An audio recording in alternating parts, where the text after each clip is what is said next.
Good morning, Gunners. Welcome to another relegation threatened day. We find ourselves deeper in the mire with every passing week. But were we massively surprised by this? Maybe, maybe not. But we're going to take a little look at it. This is Blog on You Gunners. Thanks for joining.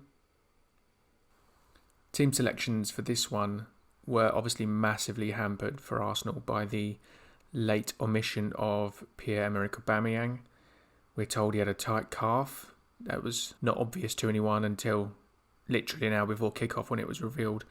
It didn't come up in any pre-match press conferences, and obviously that's a huge blow. As poor as his form has been, he had scored against Southampton and would have got more opportunities in this game. We spoke in the build-up about Everton conceding chances, and they did exactly that. Unfortunately, Oba wasn't available, which automatically sets everyone back and takes confidence down a notch, because how can it not? I mean, the guy is a standout goal scorer and performer and player of class in the team. So when he's missing, you're already struggling. And it's a big boost for Everton, obviously, as well. So Oba falls out. We put Eddie through the middle. Fine. I mean, I personally wouldn't have done. I would have thought Lacazette might have been the better option. Willian comes in, unfortunately, and Pepe retains his place on the right. And in the first half, it wasn't too bad. It wasn't too bad. We're away at Everton. They're in the top four, fighting in the upper reaches of the table. We're down the bottom. Well, should we have been expecting to blitz them? Absolutely not. We shouldn't have been expecting to blitz them. It would have been nice to have been a bit more in control of the ball and in control of the passages of play. But it was a pretty solid, if unspectacular, opening from both teams. Maybe a bit of fatigue after a lot of games in a short space of time. But having done all of the groundwork that you'd hope the team do, we obviously then fall behind with Everton's first attack of note. I mean, it's just ridiculous, isn't it? We can't get a break of any sort. Teams who come up against us get one shot and score a goal. It's uncanny. You hear so often down the years about teams down the bottom getting no luck, and you sort of brush it off because it doesn't affect you and you're normally the other team getting the luck. But it makes you realise when you're down the bottom that is so true, because not only do they score from their first attempt of note on goal, we score it for them.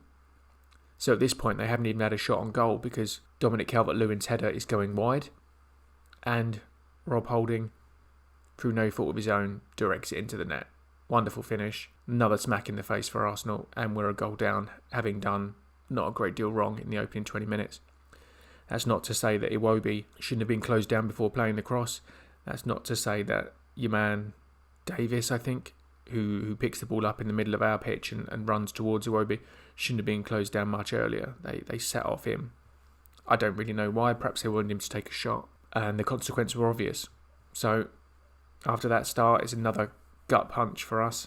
That said, we didn't respond too badly, really. We continued, we stayed calm, we didn't lose our heads, we played some reasonable football, got into some reasonable positions, and got Pepe involved in the game, and his involvement eventually led to the penalty, which is a penalty all day long. There's no disputing that. They knew it, we knew it. Ainsley made a hash of his first attempt, got it back to his feet, and bought a foul. Suckered the guy into it. Great penalty, deserved. Pepe steps up. I wasn't confident, but I mean, who is confident when penalties are being taken? He rolled it away. Easy money, good penalty, back on level terms. I'd say it was warranted. Neither team had really blown the doors off of anything. We had created a great deal. Everton created even less. We're 1-1. Get yourself into half time, and for a change, we're not losing. But this is Arsenal, isn't it? So, obviously, we managed to concede another one in the build-up to half-time, and not only in the build-up, in the milliseconds before half-time, because that's just what we do. Shoot ourselves in both feet and hack our arms off with rusty spoons. El Neni in the centre of the pitch was weak all game. Pathetic. In a lot of duels, in a lot of key situations, decided he'd appeal for a foul. I don't know what he was doing, really. He threw his arms in the air as if he'd been barged 15 yards by Calvert-Lewin, but in fact the referee wasn't buying it. The referee saw it for what it was, which was a pathetic attempt to win a free kick.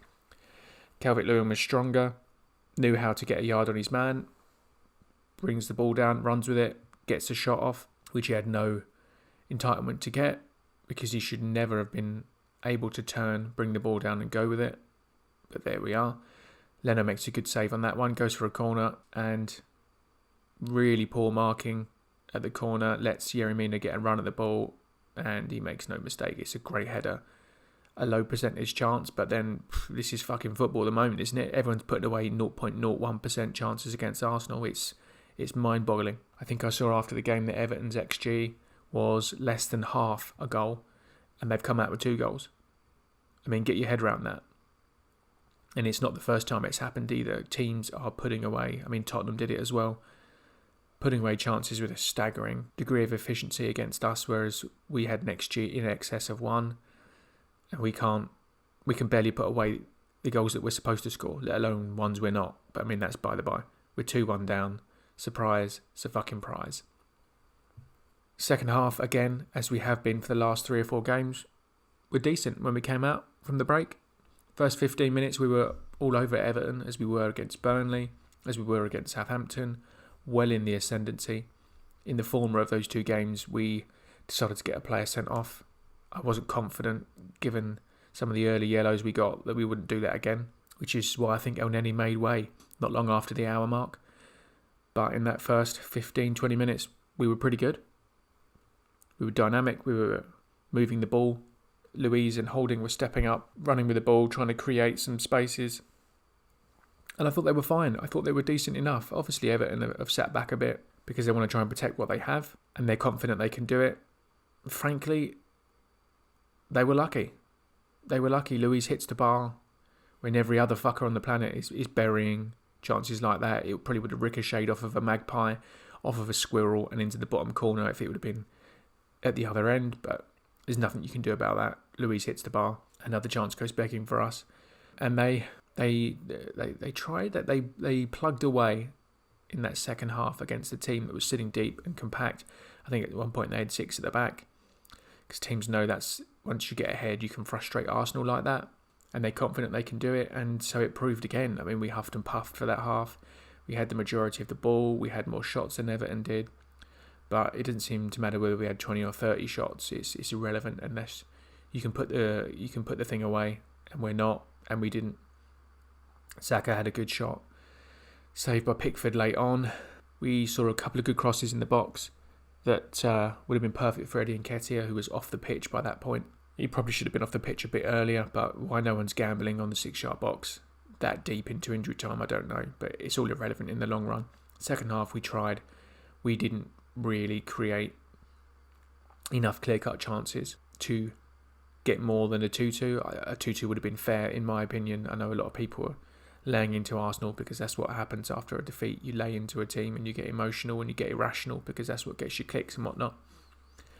I think we were valued for the 2-2 draw. We didn't get it, as we've not been getting anything of late. And that was that. Another disappointing result, and the pressure builds on this team and we slip closer to the back door. Not fantastic by any stretch of the imagination. Highlights for us, such as they were on the day, were I think Ainsley Maitland-Niles. I think he keeps his place in this team.